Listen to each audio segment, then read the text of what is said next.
बिस्मिल्लाहिर्रहमानिर्रहीम, अस्सलाम वालेकुम। बड़ी क्रूशल सूरत हाल पैदा हुई है। आप ज़रा इन तस्वीर को देखिए। ये पाकिस्तान के लिए अब तक की सबसे ज़्यादा ख़तरनाक जो ख़तरे की घंटी है वो बज चुकी है। ये असल में मामला क्या है? देखिए, आप ज़रा इन तस्वीर को देखिए। ये तहरीक तालिबान पाकिस्तान ने यानी टीटीपी ने जारी की हैं। आप इनके पास असला देखिए। आज दफ्तर खारजा ने कहा है कि ये जो टीटीपी के दहशतगर्द है, इनके पास इनके हाथ जदीद असला लग चुका है। ये वो जदीद असला है जो अमरीकी कमांडोज के पास था, और वो भी उनके इलीट कमांडोज के पास, और जो शायद पाकिस्तान के पास भी नहीं है। यानी उनके पास इस लेवल का असला, इस लेवल की टेक्नोलॉजी लग चुकी है जो वो कह रहे हैं कि जी अफगानिस्तान से लगी है। और जाहिर सी बात है, अफगानिस्तान में तो अमरीका था। लेकिन सवाल ये पैदा होता है कि किसने अमेरिका से पूछा कि भाई ये जो 15 अरब डॉलर का, 10 अरब डॉलर का आप पीछे असला छोड़कर गए हैं, ये अफगानिस्तान में जो गाड़ियां आप छोड़कर गए हैं, जो असला छोड़कर गए हैं, इसका जिम्मेदार कौन है?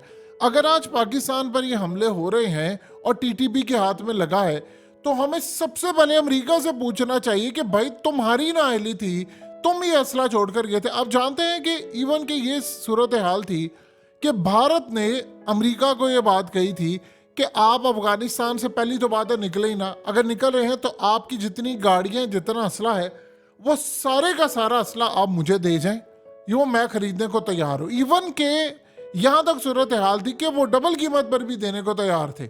यहां तक भी मामला था, यानी उनको इस बात की परवाह नहीं थी। अमेरिका असल में डबल कीमत तो उसको पर, अमेरिका तो चाह रहा था किसी तरह वो तल्फ करे, क्योंकि जो अमेरिका लेकर गया था असला, उस पर बहुत ज्यादा पैसा खर्च हुआ। फिर भी उसके बाद उन्होंने इतना ज्यादा असला वहां पर छोड़ दिया। तो पाकिस्तान ने उनको कहा था कि अगर आप भारत को देंगे तो हम आपके ये जो मुज़ाकरात हैं तालिबान के साथ, हम इसमें से निकल जाएंगे। क्योंकि उसकी बजाय भारत ने तो पाकिस्तान के खिलाफ यूज करना था, उसने बांग्लादेश के खिलाफ या चाइना के खिलाफ थोड़ी यूज करना है। तो फिर अमेरिका लेकर गया, और अमेरिका इतने हमने, बल्कि हमें तो उन्होंने देना ही नहीं था। यानी हमने तो यहाँ तक इनको, जिसे कहते हैं खामोश अंडरस्टैंडिंग होती है कि भाई अगर तो नहीं जरूरत तो हमें दे दे। लेकिन आज वो असला टीटीपी के पास लगा हुआ है, और टीटीपी के पास वो असला है, वो बंदूकें हैं, वो राइफल्स हैं, वो उनके पास टेक्नोलॉजी है, वो सारी उनके पास चीज़ें आज जो हमारे खिलाफ इस्तेमाल हो रही हैं, वो चाहे चित्राल हो, चाहे वो बॉर्डर के ऊपर हो या किसी और जगह पर हो। अब वो अमरीकी असला पाकिस्तान के खिलाफ धड़ाधड़ इस्तेमाल हो रहा है। तो इस सारी सूरत हाल में आप बताइए कि हम कहां पर स्टैंड करते हैं? यानी अमेरिका से हम बात करें कि भाई तुम जिम्मेदार हो यार, तुमने सारा असला वहां छोड़ा, और वो अफगानिस्तान से एक तो अफगान तालिबान को मिला, कुछ जो टीटीपी। आप जरा इस खास तौर पर इस गाड़ी को देखिए। ये हमने गाड़ी पकड़ी थी, ये कहां से गाड़ी आई थी? ये तहरीक तालिबान के पास थी, अमरीकियों से उन्होंने छीनी थी, और उसके बाद वो पाकिस्तान पर हमला करने के लिए आए, और आज ये अमेरिका की गाड़ी हमारे पास मौजूद है। तो आप एक बात बता दीजिए कि अमेरिका का असला, उसकी गाड़ी अगर हमने पकड़ी तो वो टीटीपी के हाथ लगी थी, तो सोचिए वो कितना एडवांस असला जो है, जो अमेरिका अफगानिस्तान में छोड़कर गया है, तो वो उनके हाथ लगे। ये सबसे बड़ा कसूर किसका इसमें? दहशतगर्दों के हाथ में आप असला देकर गए, सारा कसूर तो इसमें नंबर 1 आता है अमेरिका का। फिर हम उनसे पूछते हैं अफगानिस्तान से। देखिए, यहाँ पर जो बड़ी क्रूशल मोमेंट है कि आप अफगान तालिबान को जब कहते हैं तो वो आगे से हमें जवाब क्या देते हैं। यानी हमने हालिया जो बात की, और अभी भी स्टिल हम कहते हैं, और इसमें तो कोई दो राय नहीं है कि अफगानिस्तान से दहशतगर्द आते हैं बॉर्डर क्रॉस करके पाकिस्तान में, और आकर यहाँ पर हमला करते हैं। उनके पास जदीद असला है, जदीद चीजें हैं। लेकिन ज़बीउल्लाह मुजाहिद ने पिछले दिनों ये बात हमें बार बार उन्होंने कही, और उनके तमाम नंबर 1, 2, 3, 4, 5 से 10, 12 तक जितनी क़यादत है, या उनके सोशल मीडिया पर जितने लोग हैं, वो सारे एक ही बात कहते हैं। लेकिन ज़बीउल्लाह मुजाहिद जो कि स्पोक्स पर्सन है, तो उनकी बात को ज़रा हम पहले देखते हैं। वो कहते हैं कि बकौल आपके कि अफगानिस्तान से दहशतगर्द आते हैं, तो वो कह रहे हैं कि जब आते हैं तो आप उनको बॉर्डर पर रोकते क्यों नहीं है? उन्होंने पूछा, उन्होंने कहा अगर ये मसला है तो सिक्योरिटी तो आपका फेलियर है, हमारा तो नहीं है। तो बकौल आपके अगर आते हैं, आप कहते हैं थी बाढ़ लगाई हो, तो आप उसको रोकते क्यों नहीं है? जब हम उनको कहते हैं कि भाई अफगानिस्तान में ठिकानों के खिलाफ आप कार्रवाई करें, तो वो आगे से कहते हैं कि यहाँ पर तो कोई दहशतगर्दी नहीं है। इवन के सोहेल शाही ने यहाँ तक भी बात की थी, उन्होंने कहा कि ये टीटीपी आपका मसला है भाई, ये हमारा नहीं है, ये अफगानिस्तान से नहीं आते, ये आप ही के मुल्क में मौजूद है। हम उन्हें कहते नहीं अफगानिस्तान से। अब आप एक बात बताइए, जो भी आप ये कह लें कि चले उनकी बात को फिलहाल थोड़ी देर के लिए साइड पर रखें, लेकिन ये बात तो आप समझिए ना कि ये जो असला इनके पास आया है वो तो अमरीकी छोड़कर गए थे। इस बात के ऊपर तो ना अफगान तालिबान कोई बात करेंगे ना पाकिस्तान इससे डिसएग्री करेगा। ये तो कम से कम तयशुदा है ना कि जदीद असला अमरीकी कमांडोज का था जो इनके हाथ में लगा। एक चीज। दूसरी बात, वो ये कहते हैं जो हमारा और यहाँ पर कॉन्फ्लिक्ट आता है, इसका इश्यू कोई ना कोई रिजॉल्व करना है बैठकर, ये बगैर चाइना की मदद के आप नहीं कर पाएंगे। हम उनको कहते हैं कि अफगानिस्तान से दहशतगर्द आते हैं, वो कहते हैं अगर आते हैं तो आप इनको बॉर्डर पर रोकते क्यों नहीं है, अगर रोकता नहीं है तो फिर आपका कसूर है। ये वो हमें बात कहते हैं। अब इस सारी सूरत हाल के अंदर देखिए 2-4 चीजें तो ये तय है कि अफगानिस्तान से उनको सपोर्ट मिलती है, ये तो कोई बंदा इसे डिनाई नहीं कर सकता। इसका सोल्यूशन सिंपल सा क्या है? इसका सोल्यूशन है या तो आप जंग की तरफ बढ़ जाएं, जो कि भारत भी चाहेगा। अब आप सोचिए जरा, वो इतने ताकतवर हो चुके हैं कि उनके पास वो अमरीकी असला है, वो तमाम चीजें हैं। अब ये भी कहना, इसमें कोई दो राय नहीं है। देखिए जो टीटीपी के लोग हैं अफगानिस्तान के अंदर, जो अफगान तालिबान के ग्रुप्स हैं, उनमें से बहुत सारे ग्रुप्स के उनके साथ ताल्लुकात हैं अच्छे।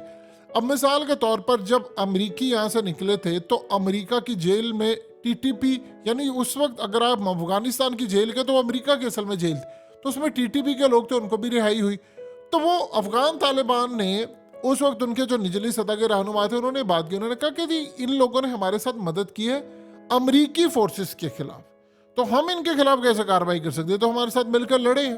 तो हम उनको बार बार कहते हैं कि भाई ये दहशतगर्द अफगानिस्तान से आते हैं, तो वो कहते हैं कि ठीक है जी ये दहशतगर्द आते हैं तो आप इनको रोक लें फिर बॉर्डर के ऊपर। आप अगर नहीं रोक पा रहे तो कसूर आपका, तो आप हमें क्यों ब्लेम करते हैं। अब इसका सोल्यूशन क्या है? सोल्यूशन ये है कि आप चाइना को बिठाएं और उनके साथ बैठकर मामला करें। देखिए अफगान तालिबान ने हालिया 6.5 अरब डॉलर, ये आपकी स्क्रीन पर मनाजिर भी चल रहे हैं, ये जो उन्होंने डील फाइनलाइज की है, इसमें उन्होंने बरतानिया, ईरान, तुर्की और चाइना, अब उसके बाद यूरोपियन कंट्रीज, अमेरिकन का जो खास तौर पर कंपनीज हैं वो कैनेडियन, और इसके अलावा दीगर ममालिक की जो खास तौर पर बड़ी बड़ी कंपनीज है, प्राइवेट कंपनीज, वो इनके साथ राब्ते में। हर कोई ये चाह रहा है कि मादरियाँ निकाले, स्पेशली लिथियम के बारे में। चाइना की तो बहुत बड़ी कंपनीज वो कह रही है हमने लिथियम निकालना, क्योंकि फ्यूचर में सबको चाहिए, तेल चाहिए, लिथियम चाहिए, जिंक चाहिए, आयरन चाहिए और बहुत सारी चीज़ें। तो वो इनसे बातचीत करें। अब वो असल में इनकी जो कामयाबी हुई है, उन्होंने अफगानिस्तान में कर लिया है अमन कायम। उनकी करेंसी पाकिस्तान के मुकाबले में 4 गुना बेहतर हो गई है, वहाँ अमन कायम हो गया है, वहाँ पर अरबों डॉलर की इन्वेस्टमेंट आ रही है, इंफ्रास्ट्रक्चर कायम हो रहा है। उन्होंने दुबई बना देना है इसको अगले कुछ अर्से के अंदर। लेकिन प्रॉब्लम यह है कि पाकिस्तान के अंदर सिक्योरिटी कोलैप्स बहुत ज़्यादा है। आप ये देखिए इसी को बुनियाद बनाकर जय शाह ने क्या काम है, उसे कहा कि पाकिस्तान के अंदर तो सिक्योरिटी का मसला, हमने अपनी टीम नहीं भेज रहे। उन्होंने कहा कि पाकिस्तान के हालात ठीक नहीं। भाई अगर टीम नहीं भेज रहे तो ये बाकी टीमें आ रही है झक मारने के लिए आई थी। तो ये जय शाह जैसों को जब मौका मिलता है, सोल्यूशन उसका देखिए सबसे बेहतर ये है, हम कहते रहेंगे उनको आपके मुल्क से दहशतगर्द आ रहे हैं, असला आ रहा है, फलाना आ रहा है। हम अमेरिका को तो कहने के लिए नहीं रहते, हम अमेरिका को तो नहीं कहते कि भाई तुम्हारा असला था, पहले तो उसे पूछना चाहिए था। लेकिन अगर अब अफगानिस्तान की हुकूमत है जो उन्होंने हमसे वादा किया था कि सरजमीन हमारी इस्तेमाल नहीं होगी दहशतगर्दी के लिए और या किसी के खिलाफ भी, तो लेकिन अब हो रही है, तो फिर वो हमें जब ये बात कहते हैं कि अगर पहली तो बात है वो डिनाई करते हैं इस बात को, ये तो बड़ी अजीबोगरीब बात है। वो कहते हैं कि यहाँ पर कुछ भी नहीं है।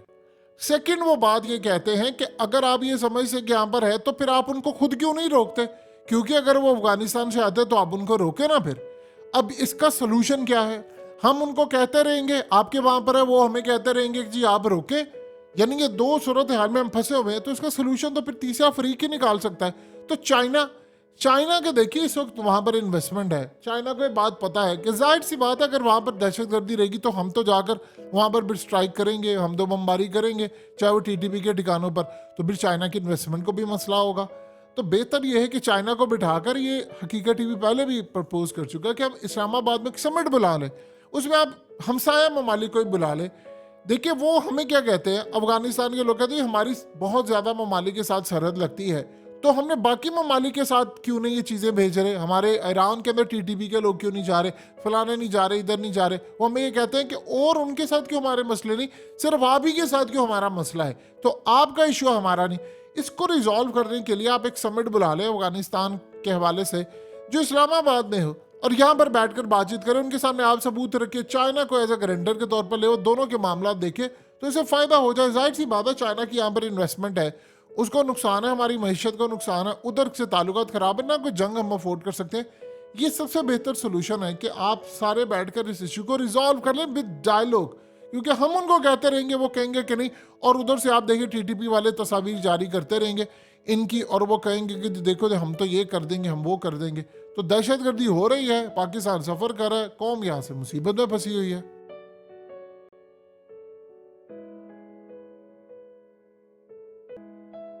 हकीकत टीवी को सब्सक्राइब करना मत भूलें, वीडियो को लाइक करें, शेयर करें और कमेंट सेक्शन में अपनी राय का इजहार ज़रूर करें।